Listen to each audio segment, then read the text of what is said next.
दोस्तों, हीरोपंती तो बचपन में आपने भी बहुत की होगी।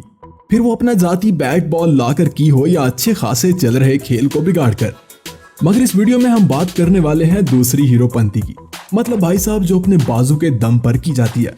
अरे मेरा मतलब टाइगर श्रॉफ वाली नहीं, बल्कि हम बात करने वाले हैं कुछ ऐसे क्रिकेटर्स की जो हीरोपंती अपनी परफॉर्मेंस से करके दिखाते हैं। जी हाँ दोस्तों, कुछ खिलाड़ी अपनी टीम की डूबती हुई कश्ती को अकेले ही सहारा देने की हिम्मत रखते हैं और मुश्किल सिचुएशन को ऐसे संभालते हैं ना कि सिंगल हैंडेडली प्रेशर का रुख बदल डालते हैं।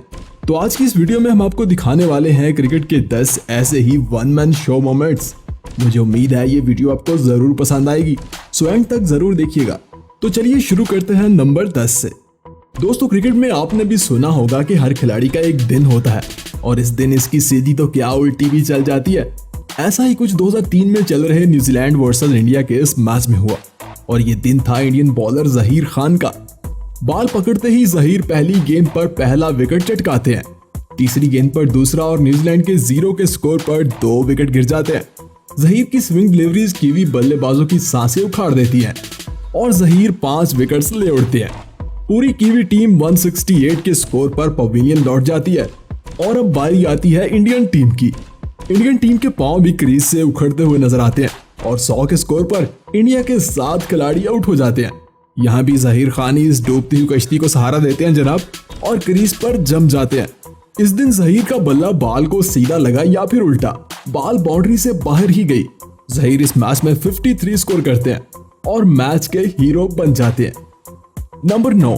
भाई साहब, बॉलर की सांसें रोकने वाले बल्लेबाज तो आपने कई देखे होंगे, मगर बल्लेबाजों की सांसें रोकने वाला बॉलर क्रिकेट की तारीख में सिर्फ एक ही है और वो है लेजेंड लसित मलिंगा।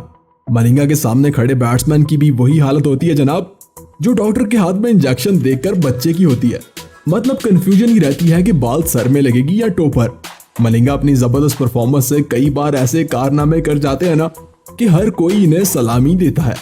मलिंगा ने एक ऐसा ही कारनामा 2003 में साउथ अफ्रीका के खिलाफ चल रहे इस मैच में किया था। इस मैच में अफ्रीकी टीम को जीतने के लिए सिर्फ 210 रन की जरूरत थी और 204 के स्कोर पर 4 अफ्रीकी खिलाड़ी आउट हो चुके थे।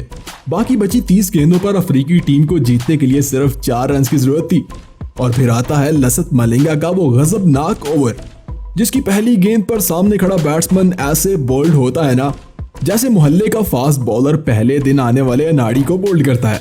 दूसरी गेंद पर 7वां और तीसरी पर 8वां विकेट भी मलिंगा के खाते में जाता है और अफ्रीकी टीम को हार के लाले पड़ जाते हैं।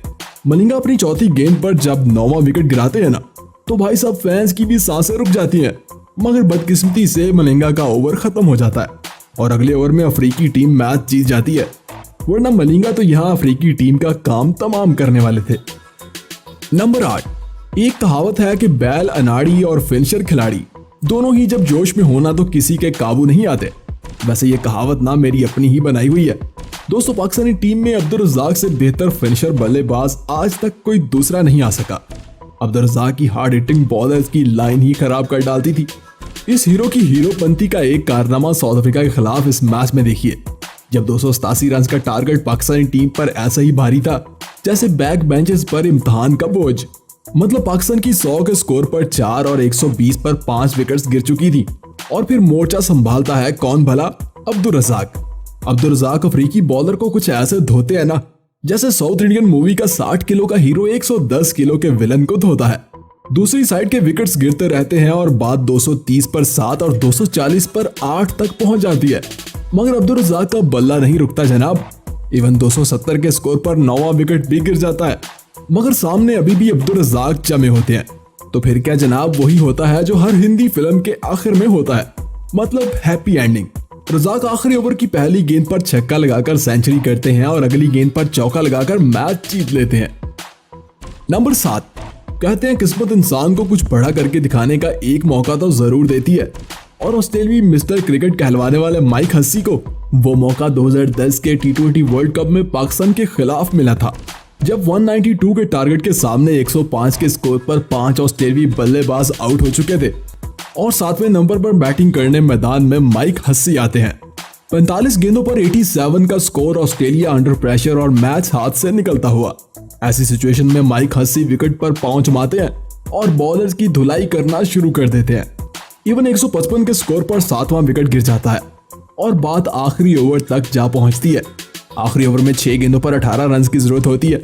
पहली गेंद पर 1 रन के साथ 80 स्ट्राइक पर आते हैं और सईद अजमल की अगली 3 की 3 गेंदों को बाउंड्री से बाहर फेंक देते हैं। इस इनिंग में इनकी 24 गेंदों पर 60 रन की बारी एक वन मैन शो की तरह थी। नंबर 6, दोस्तों कई बार टीम के बॉलर्स भी बल्ले से ऐसा परफॉर्म कर जाते हैं ना जो बैट्समैन नहीं कर पाते। जैसे न्यूजीलैंड के खिलाफ एक बार पाकिस्तानी बॉलर मोहम्मद आमिर ने किया था, जब 212 रन के टारगेट के सामने पाकिस्तानी टीम ऐसे ही फिसल गई थी जैसे गरीब के हाथ से सैलरी, और सिर्फ 86 के स्कोर पर 8 विकेट्स आउट हो चुके थे, जिनमें से 5 खिलाड़ी तो भाई साहब 10 रन भी नहीं बना पाए थे। 100 के स्कोर पर 9वां विकेट भी गिर जाता है और 90% पाकिस्तानी फैंस टीवी बंद करके हार का गम लिए सोने की नाकाम कोशिश में लग जाते हैं। जिसके बाद पाकिस्तान की तरफ से इस डूबती नैया को मोहम्मद आमिर सहारा देते हैं और विटोरी को एक ही ओवर में 3 छक्के लगाते हैं।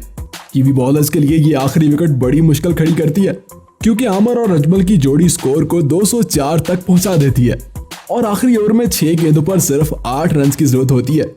मगर बदकिस्मती से सईद अजमल कैच आउट हो जाते हैं और मोहम्मद आमिर 73 रन बनाकर नॉट आउट वापस लौटते हैं। नंबर 5, मिडिल ऑर्डर पर आकर बैटिंग करना, और वो भी कुछ ऐसे कि बॉलर्स को तारे नजर आने लगे। कुछ ऐसे ही बल्लेबाज हैं जॉयस बटलर। वो अकेले ही एक बड़ा टोटल खड़ा करने की एबिलिटी रखते हैं। जैसे इनका वन मैन शो जरा इस मैच में न्यूजीलैंड के खिलाफ तो देखिए, जब इंग्लैंड टीम 180 के स्कोर पर अपनी 6 विकेट्स खो चुकी थी, तो बटलर विकेट पर आते हैं और अपने रवायती अग्रेसिव अंदाज में नडर बल्लेबाजी शुरू कर देते हैं। वो किसी भी बॉलर को खाली हाथ नहीं जाने देते और जम के धुलाई करते हैं। इवन 65 बॉल्स पर सेंचुरी भी बना लेते हैं और 47वें ओवर तक इंग्लैंड का स्कोर 380 तक जा पहुंचता है। बटलर की ये इनिंग बहुत ही शानदार थी और इंग्लैंड ये मैच 70 रन से जीत भी जाता है। नंबर 4, क्रिकेट में एक अच्छे खिलाड़ी से ज्यादा एक फाइटर खिलाड़ी कामयाब होता है, क्योंकि हार ना मानना ही तो जीत का राज होता है जनाब। जैसे पाकिस्तान और साउथ अफ्रीका के दरमियान होने वाले इस मुकाबले को देखिए, जब इस मैच में अफ्रीकी टीम ने 342 रन का एक बड़ा टोटल खड़ा किया था, जिसे पाकिस्तान को चेस करना था, मगर 7 के स्कोर पर पहला ओपनर इमामुल हक फखर का साथ छोड़ता है और फिर बाबर भी। इवन 100 के स्कोर तक पहुंचते पहुंचते 5 विकेट्स गिर जाते हैं, मगर फखर जमान अभी भी विकेट पर खड़े थे। 200 के स्कोर पर 7 विकेट गिरते हैं और फखर जमान सेंचुरी भी बना लेते हैं।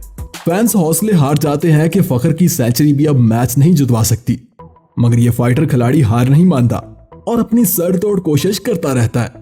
ओपनर आकर आखिरी ओवर तक विकेट पर खड़ा रहता है और स्कोर 312 तक पहुंचा देता है। 193 के स्कोर पर अफ्रीकी विकेटकीपर फखर जमान को फेक फील्डिंग के जरिए रन आउट तो कर देता है, मगर ये हीरो सबका दिल जीत लेता है। नंबर 3, भाई साहब जब बात फाइटर खिलाड़ी की हो रही है तो हम सर जडेजा को कैसे भूल सकते हैं, जो मैदान में हर फन मौला है जनाब।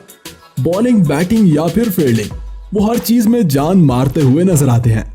वैसे तो वो भी वन मैन शो का मुजाहरा कई बार कर चुके हैं, मगर न्यूजीलैंड के खिलाफ इनकी खेली गई ये वाली इनिंग ना मुझे आज भी बहुत अच्छे से याद है, जब इंडिया को 315 रन का टारगेट चेस करना था और 200 के स्कोर पर 6 विकेट गिर चुके थे। जडेजा को इस मैच में 8वें नंबर पर बल्लेबाजी करने का मौका मिलता है और इस प्रेशर सिचुएशन में ये एक बड़ा इम्तिहान भी होता है, क्योंकि 70 गेंदों पर 113 रन की जरूरत होती है और जडेजा चौके से शुरुआत करते हैं और कीवी बॉलर्स को ऐसा धोते हैं कि बॉलर्स को समझ ही नहीं आता कि बॉल कहां डालनी है। इंडिया के 9 विकेट्स गिर जाते हैं और आखिरी गेंद पर 18 रन की जरूरत होती है। स्ट्राइक पर होते हैं जडेजा और पहली 4 गेंदों पर सिर्फ 10 रन ही बन पाते हैं और आखिरी 2 गेंदों पर 8 रन की जरूरत होती है। जडेजा 5वीं गेंद पर छक्का लगाते हैं और आखिरी गेंद पर 1 रन के साथ ये मैच बराबर कर देते हैं। खैर इंडिया ये मैच जीत तो नहीं पाता, लेकिन जडेजा की ये इनिंग ना वन मैन शो की तरह ही होती है। नंबर 2, भाई साहब जब वन मैन शो की बात हो ही रही है तो हम महेंद्र सिंह धोनी को कैसे भूल सकते हैं। वो मैदान में स्टंप्स के पीछे खड़े हों या फिर आगे, वन मैन आर्मी ही होते हैं। वैसे तो धोनी कई बार अकेले ही मैच जितवा चुके हैं, मगर कुछ इनिंग्स बहुत ही यादगार होती हैं जनाब। जैसे श्रीलंका के खिलाफ धोनी की ये वाली इनिंग, जब 202 रन के टारगेट के सामने इंडियन बैटिंग लाइन एक एक करके ढेर होती जा रही थी और 120 के स्कोर पर 4 विकेट गिर गए थे, मगर एक साइड का पलड़ा धोनी ने उठा रखा था। धोनी विकेट पर खड़े थे, मगर दूसरी साइड पर एक एक करके इंडिया की 170 के स्कोर पर 9 विकेट्स गिर चुकी थी और आखिरी विकेट किसी भी वक्त गिर सकती थी। सारा बोझ धोनी के कंधों पर था और वो सभी बॉलर्स को खुद ही सामना करना चाह रहे थे। और आखिरकार बात आखिरी 5 गेंदों पर पहुंच जाती है जहां 15 रन की जरूरत होती है। माही अगली 3 गेंदों पर 2 छक्के और 1 चौके के साथ हर चीज का रुख बदल देते हैं। इसीलिए तो भाई साहब इन्हें बेस्ट फिनिशर भी कहते हैं। नंबर 1, कहते हैं हार के बिना जीत का मजा नहीं आता, मगर क्रिकेट में एक ऐसा हीरो भी है जिसने शुरुआत हार से ही की थी। जी हाँ, मैं बात कर रहा हूँ बेन स्टोक की। 2016 के T20 वर्ल्ड कप के बाद जिसका कैरियर 0 हो गया था, मगर 2019 के वर्ल्ड कप फाइनल में वही 0 वन मैन शो बना और हीरो साबित हुआ। 2019 में ही एशेज का वो मुकाबला भी आपको याद होगा, जब चोटें खाने के बाद भी इस हीरो ने हार नहीं मानी थी। इंग्लिश टीम को 360 स्कोर करना था और 156 के स्कोर पर 6 और 280 तक पहुंचते पहुंचते इंग्लैंड के 9 विकेट्स गिर चुके थे। ऑस्ट्रेलिया को जीतने के लिए सिर्फ 1 विकेट चाहिए था और बेन स्टोक को अकेले 80 रन बनाना थे। जीत ऑस्ट्रेलिया की साफ नजर आ रही थी, मगर इस हीरो ने सब कुछ बदल डाला था। 135 रन की इनिंग खेल के बेन स्टोक ने जीत अपने नाम कर ली थी। तो बताइए जनाब, कौन सा वन मैन शो आपको सबसे ज्यादा पसंद आया? कमेंट करके जरूर बताइएगा। वीडियो पसंद आई हो तो लाइक कर दीजिएगा जनाब, और चैनल को सब्सक्राइब करके ये घंटी वाला बटन दबाना मत भूलिएगा।